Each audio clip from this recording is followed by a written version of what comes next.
Super star அவர்களுடைய வேட்டையன் திரைப்படத்தை பற்றியான சில விஷயங்கள், சில அப்டேட்ஸ் இந்த வீடியோவில் நம்ம வந்து எக்ஸ்க்ளூசிவாக பேச போகிறோம். கடைசி வரை பாருங்கள். ஆக்சுவலாக நிறைய அப்டேட்ஸ் நம்ம கேட்டுக்கிட்டே இருக்கோம், நமக்கு கிடைக்க அப்டேட் பண்ணிக்கிட்டே இருக்கோம்.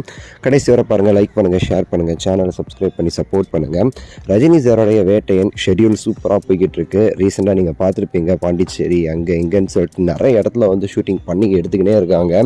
ஸோ தலைவர் முக்கியமாக பார்த்தீங்கன்னா பீப்புள்ஸ்லாம் அதிகமாக குவிகிறாங்க எல்லா ஷூட்டிங் ஸ்பாட்லேயும். நீங்கள் ரீசன்ட் தலைவர் ஃபோட்டோஸ்லாம் நீங்கள் பார்த்துருப்பீங்க. ஷூட்டிங் ஸ்பாட்லேருந்து தலைவரும் வெளியே வந்து எல்லாருக்குமே சரி கையை காட்டுறதாகட்டும், அங்கங்கே ஃபேன்ஸை மீட் பண்ணி ஃபோட்டோஸ் அவங்க கூட தனியாக இண்டிவிஜுவலாகவுமே சரி ஃபோட்டோ எடுத்து வந்து எல்லாருக்குமே சரி சந்தோஷத்தை கொடுத்துட்டு வேலைன்னு ஒரு பக்கம் வந்து பார்த்துக்கிட்டு இருக்காருன்னு சொல்லலாம்.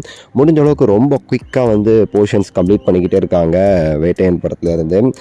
இன்னும் சில வீக் ஷூட்டிங்ஸ் தான் இருக்குது, அதோட வந்து முடிஞ்சிடும் அப்படின்னு சொல்லிட்டு சொல்கிறாங்க.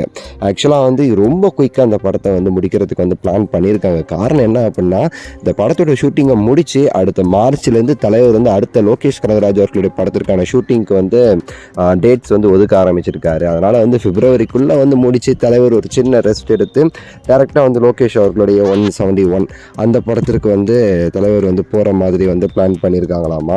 அதனால் வந்து குயிக்காக வந்து ஷூட்டிங் வந்து ஃபாஸ்ட்டாக வந்து ஒரு ஃப்ளோவில் வந்து போய்கிட்டு இருக்கு. முடிஞ்ச அளவுக்கு அந்த ஃப்ளோவிலே போச்சுன்னா வந்து சீக்கிரம் வந்து முடித்து அடுத்த வேலையை வந்து ரஜினி சாருமே ஸ்டார்ட் பண்ணிடுவார் அப்படின்னு சொல்லிட்டு எதிர்பார்க்கப்படுதுங்க.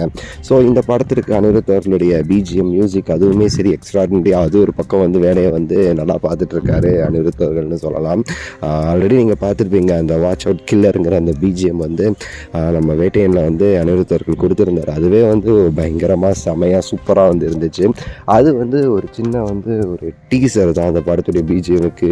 மெயின் பிக்சர் இதுக்கப்புறம் அவர் பண்ணியிருக்காரு, ஒரு பெரிய சம்பவமே பண்ணியிருக்காரு அனிருத். அதெல்லாம் கேட்டால் நம்ம அறந்து போயிடுவோம் அப்படிங்கிற லெவலுக்கு வந்து சொல்கிறாங்க. அதுக்கடுத்து ஏதாவது ஒரு இதில் வந்து அனிருத் அவர்கள் வந்து காமிப்பாருன்னு நான் வந்து நினைக்கிறேன்.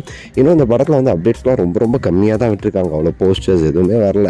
போஸ்டர்ஸ் இல்லாமலே வந்து நமக்கு வந்து ஒரு ஃபுல்ஃபில் இருக்குது. ஏதோ நிறைய போஸ்டர்ஸ் வந்து பார்த்த மாதிரி. அது காரணம் வந்து தலைவர் வந்து படத்துடைய கெட்டப்லேயே வந்து நிறைய இடத்துல மக்களை மீட் பண்ணுறது, வெளியே வருது. அதுதான் காரணம். தலைவர் அந்த கெட்டப்லேயே நிறைய இடத்துல வெளியே வரும்போது நம்ம ஏதோ நிறைய போஸ்டர்ஸை வந்து பார்த்த மாதிரி வந்து ஒரு ஃபீல் நமக்கு கொடுக்குதுன்னு சொல்லலாம். ஸோ நமக்கு கிடைக்க அப்டேட்ஸ் ஒன்றா நம்ம இந்த படத்தை பற்றி சொல்லிக்கிட்டே இருக்க போகிறோம். சேனலை சப்ஸ்கிரைப் பண்ணி வெயிட் பண்ணுங்கள். சூப்பர் அப்டேட்ஸ் காத்துக்கிட்டு இருக்கு.